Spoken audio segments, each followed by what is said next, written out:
Welcome back to Weekly Briefing. We are here with our panel of experts. Joining me in studio, Jim Hansen, author of Winning the Second Civil War Without Firing a Shot, Chris Farrell, Director of Investigations at Judicial Watch and author of Exiled Emissary George Earl III, John Schweppe, the Director of Policy and Government Affairs at the American Principles Project, and Donna Jackson, accountant and member of Project 21.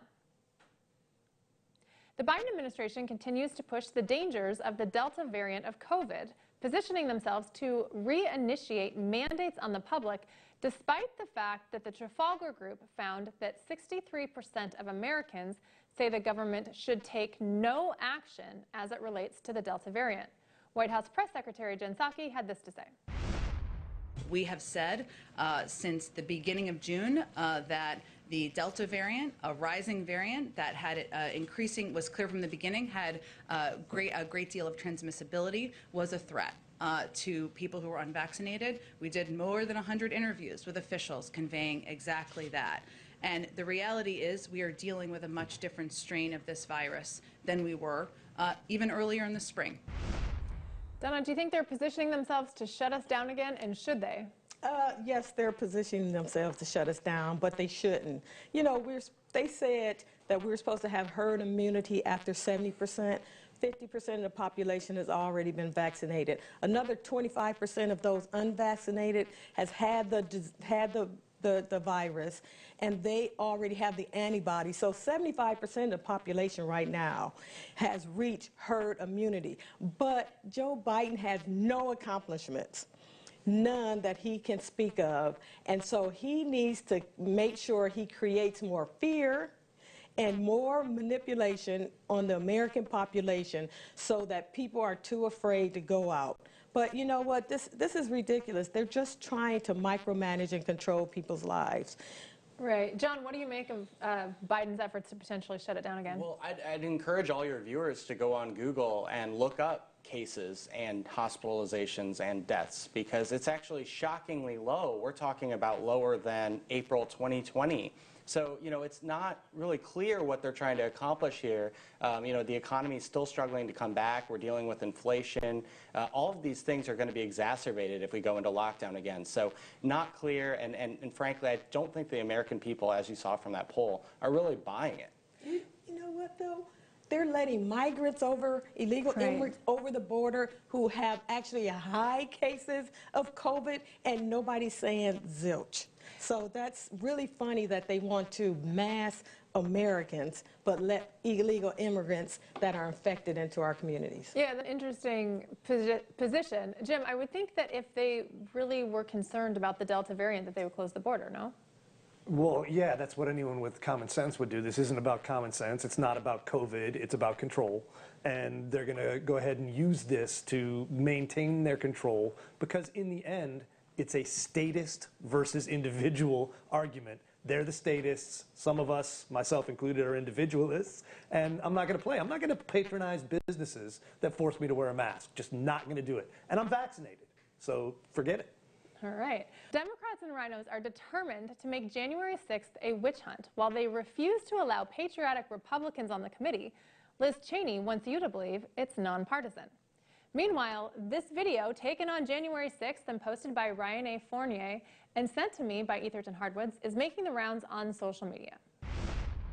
Why are you letting this happen? Why haven't you called for backup? Where is your backup? This is our damn Capitol building, and y'all are letting it get destroyed on your watch. Fuck all of you. Call for backup. Get some help down here.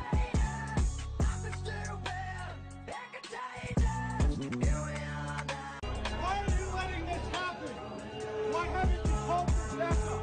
Where is your backup? This is our damn Capitol building, and y'all are letting it get destroyed on your watch. Fuck all of you. Call for backup. Get some help down here.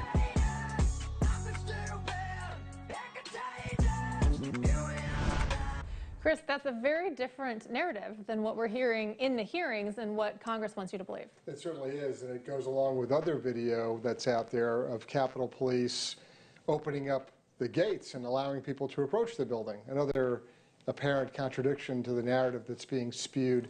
Look, the National Association of Police just released a statement condemning what's been going on in this January 6th committee, calling it a dog and pony show, and pointing out how a summer of violence of 250, 270 days of protests with groups like Antifa and BLM, with violent protests that destroyed property, people were hurt, many people were killed, didn't get a single hearing from our illustrious leadership like Nancy Pelosi and the Democrats.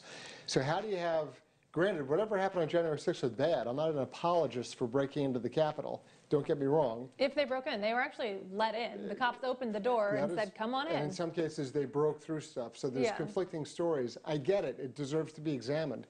I'm not saying it, you know, it was a picnic. It wasn't. But when you compare one day and one event with a relatively small set of incidents, and we still don't know who shot Ashley Babbitt, versus hundreds of days of violent protests trying to burn down a federal courthouse, people killed, people injured, the disproportionality of the response tells you all you need to know.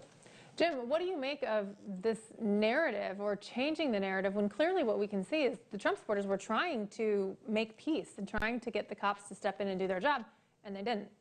Because they were willing to sacrifice the Capitol in pursuit of a reason to crack down on conservative thought and conservative speech.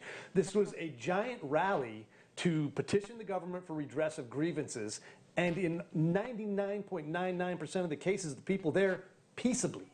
Right. But what they did was allow an opening for bad things to happen so they could cast the whole thing and smear everyone who was involved with that as domestic extremists, which is their actual plan. Right. And that video is in stark contrast to what Sergeant Goodell testified to before Congress. Let's look at that. And it demoralized not just the rank and file, but the future recruits that we are trying to get. So what do you think people considering becoming law enforcement officers think when they see elected leaders downplaying this? You know, why would I risk my life for them when they don't even care? Donna, do you think that they're trying to change the narrative because police forces are going down largely at the fault of Democrats, and they're trying to blame Republicans for people not wanting to become police officers? Absolutely. You know what? I actually read a major poll yesterday that came out. 66% of Americans actually want a commission to study the Black Lives Matter riots that happened over this summer, over in 2020. The vast majority of African Americans and Hispanics want a committee to study the riots. 60% of Democrats want them to study the riots from Black Lives Matter. Now listen, 574 violent attacks happened during the 2020 Black Lives Matter protests. Over 2,000 police officers were injured and told to stand down while the cities were destroyed, $6 billion worth of property damage. And Nancy Pelosi wants to investigate one day. Listen, you know, they have been defunding the police, right? Destroying cities. The one officer, the black officer that was testifying, you know, had this crying. I mean, that was the worst bad acting I've ever seen. How come he wasn't crying for all those police officers and all those buildings and all those black businesses that were being destroyed? Nothing. And, you know, this narrative that somehow, you know, grandmas were taking selfies, were terrorizing them, when this whole fake narrative about somehow police, you know, are criminal, you know, destroying black communities. I don't mean to talk so long, but let me say this. No, that's okay. We've got to run. But don't go anywhere. When we come back, we will have more from the panel. We'll be right back.